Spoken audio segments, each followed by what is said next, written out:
This video just discusses the derivatives of trig functions. So just for an example of why one of these is the way it is, here we have in red the sine of x, and then if the blue graph represents the derivative of that, f prime, you should be able to infer what that would be. If you know the graph of trig functions, you know that the blue graph is actually just cosine of x. So in this table below we have the derivatives of some trig functions, and you can read through those. The most common ones that we will use is the derivative of sine is cosine. The derivative of cosine is negative sine.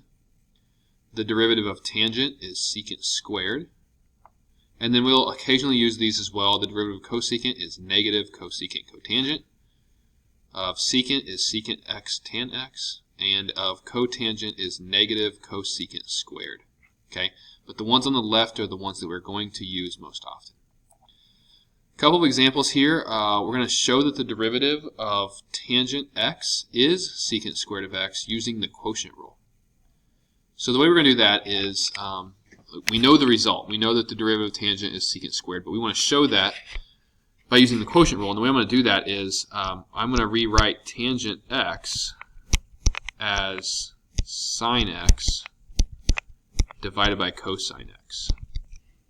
Okay, so what I'm going to do then is I'm going to do the derivative of sine x over cosine x.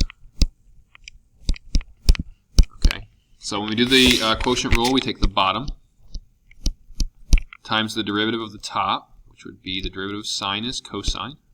So I have cosine x times cosine x minus the top, sine x, times the derivative of the bottom, and the derivative of cosine x is negative sine x. And then all over the bottom squared. So cosine squared x. Okay, so if we simplify that, cosine x times cosine x, that is cosine squared x. Sine x times negative sine x is negative sine squared, but we are subtracting negative sine squared, which means we are going to add sine squared x. And this is all over cosine squared x. The mistake here would be to cancel the cosine squareds. Don't do that. On top, cosine squared x plus sine squared x, that is a Pythagorean identity. And cosine squared plus sine squared is equal to 1. So the entire top just becomes 1. We have 1 over cosine squared. Well, the reciprocal of cosine is secant. So 1 over cosine squared is secant squared. And we have shown that the derivative of tangent is secant squared by using the quotient rule. You could get the results of all of these functions on the right side by thinking about how cosecant or secant or cotangent relates to sine, cosine, or tangent, and then using the quotient rule for all of those, you could get those results if you ever forget those. Okay, but again, the ones we're going to use most often are the ones on the left. If f of x equals x squared sine x, find f prime of x. So this time we are going to need to use a different rule.